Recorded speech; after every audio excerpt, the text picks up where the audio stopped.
First, Najib Razak denied even knowing Jho Low. Then he said he did know him, but they weren't close.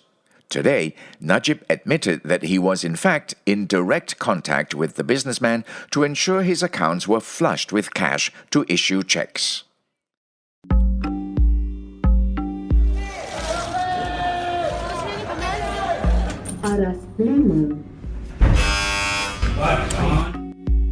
By the Malaysian Insight, this is The People versus Najib Razak.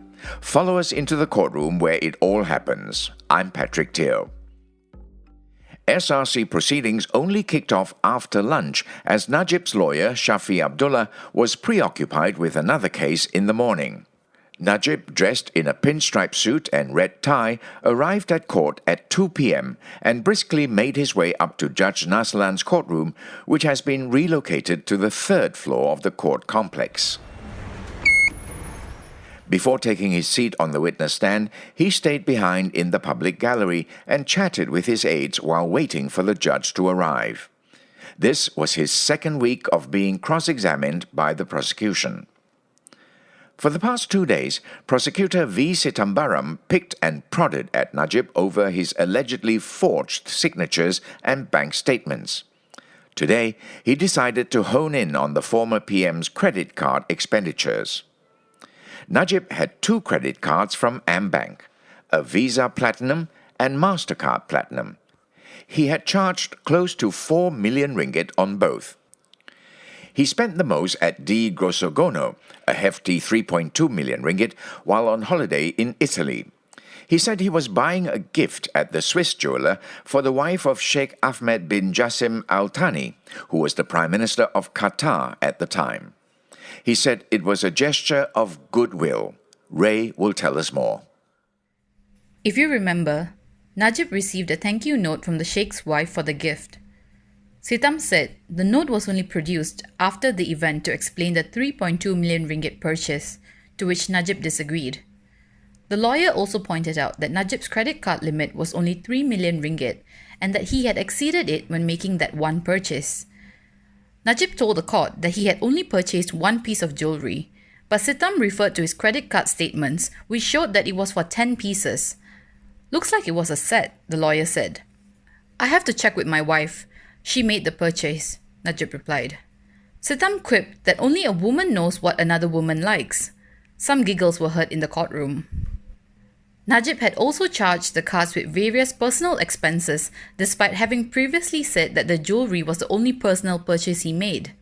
Among others, he had spent 127,000 ringgit for a hotel stay at the Shangri-La in Bangkok and 130,000 US dollars at a Chanel outlet in Honolulu, Hawaii. To Najib, these expenses were considered, quote, less significant. Compared to the Arab donation, Sitam quizzed.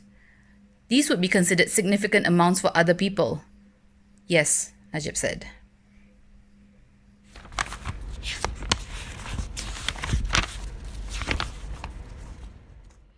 Sitam then brought up BlackBerry phone messages between fugitive businessman Jho Low and Joanna Yu, the AmBank relationship manager. The prosecutor said that Jho kept track of Najib's transactions, but the ex-PM disagreed.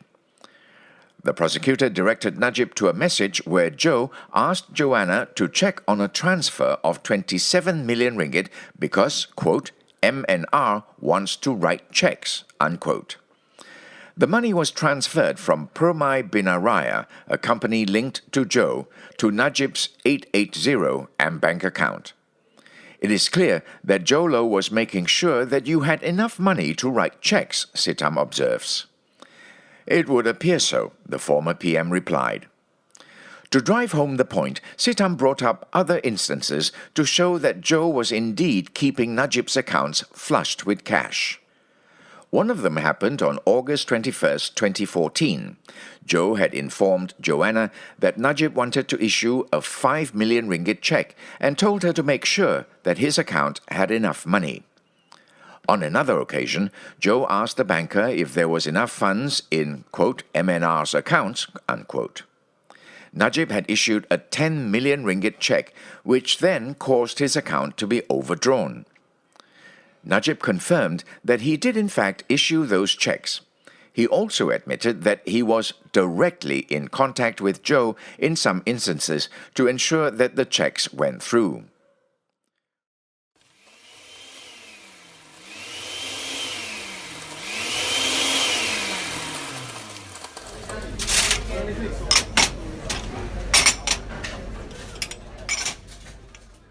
When court resumed, Sitam asked Najib if he was surprised that SRC had defaulted on the KWAP loan. Najib's answer was that he was never informed of the company's development on a regular basis.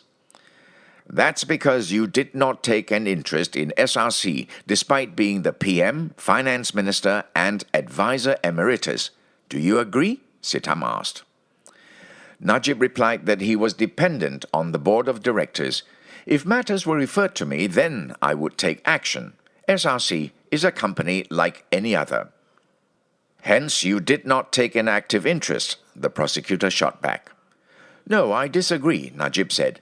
I wanted the money returned from Switzerland. That's what you say, but there is no evidence to show that. That may have been an intention of yours, but it is not recorded anywhere, Sitam said. The lawyer then quizzed the former PM on why he didn't allow second Finance Minister Ahmad Husni Hanatzla to go to Switzerland to retrieve the money.